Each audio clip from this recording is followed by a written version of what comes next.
Let's try a quick exercise. Think of something that feels deeply meaningful to you, something that gives you goosebumps, that lights you up, that feels like purpose. Now be honest with me, does that feeling help you consistently take action? Or do you find yourself still stuck, procrastinating, spiraling, even though the thing itself matters? That's the paradox I want to talk about today, because we've been sold this idea that if you just find your purpose, everything else falls into place magically. But purpose on its own isn't a strategy. It's not some kind of productivity hack, and it doesn't automatically heal the nervous system patterns, burnout cycles, or the internal resistance you've been carrying your entire life. So if you feel like you found your purpose but still feel stuck, then there's nothing wrong with you. You're just missing the rest of the system. But purpose is important. It gives meaning to your action, direction to your goals, and fuel to your long-term vision. But here's the catch. Purpose is not self-executing. Just knowing what you want to do, even loving it, doesn't mean on its own you'll be able to do it consistently. Think about it. What logic is there to this? The only reason we believe it is because people say it over and over and over again. So here's why. Your nervous system doesn't follow logic and semantics. You can know in your head that something is meaningful to you, but still freeze when the stakes feel high, especially if you're used to associating high stakes work with pressure or punishment. And purpose can turn into pressure. If you have a deep drive to make a difference, help others, or live up to your potential, it becomes a weapon of self-judgment when you don't follow through. And meaning without structure will lead to burnout. Just because it matters doesn't mean you know how to pace it, support it, or recover from it when you've worked too hard. If your structure is based on all or nothing thinking, even purpose becomes exhausting. So if purpose alone doesn't get you where you want to go, there's nothing wrong with your desire. You're just missing the other components that make motivation sustainable, which is why I'm here. So let's reframe motivation as a system, not a feeling. This is the model that I use. Desire, meaning, agency, structure, safety, sustainable motivation. So let's break that down. Desire is the spark, what you want. Purpose lives here. Meaning is the emotional why, what makes it feel worth it. Agency is the belief that you can make progress on it, that you're capable of doing it.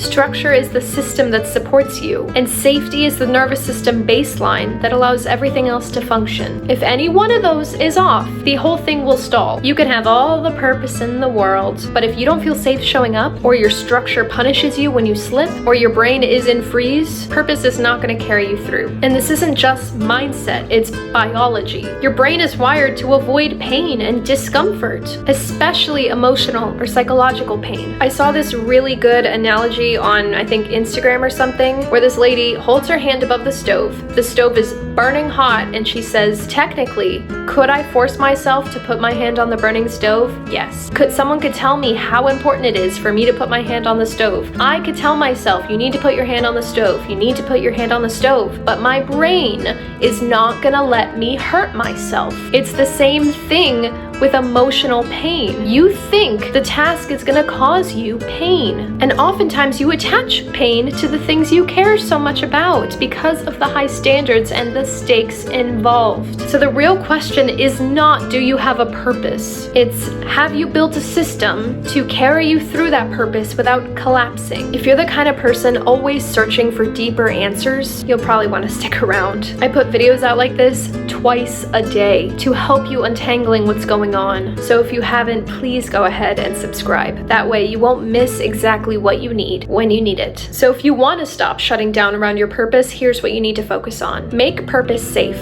Before you ask, how can I get more motivated? Ask, what makes this feel emotionally risky? Is it fear of failure, judgment, fear of being visible? Once you name the threat, you can start building safety around it. Then de-weaponize the vision. Your purpose should inspire you, not crush you. If your vision makes you feel constantly behind, guilty, or inadequate, you need to reframe it. So ask, what would it look like to enjoy the purpose of this pursuit, not just survive it? Then build adaptive structures. You don't need rigid routines. You need a flexible container that helps you stay oriented when life is messy. So try minimum viable actions. We've discussed that a lot. Process wins instead of outcome pressure. And regular check-ins with your emotional state. Structure should support you, not control you or enable the self-sabotage. If you've been chasing your purpose but still feel stuck, and overwhelmed and powerless, you don't need a new dream. You need a way to hold the one you already have. I work with people just like you,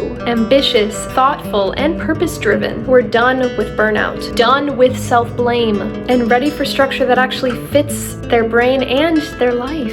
If that's you, I'd love to invite you to book a free discovery call. We'll explore your patterns, what's been missing from your system, and whether my program is the right next step for you to help you feel grounded, clear, and in control. So book your free discovery call below. This isn't just about working harder. It's about building something that works for you. And as always, stay in this corner of the internet as long as you need.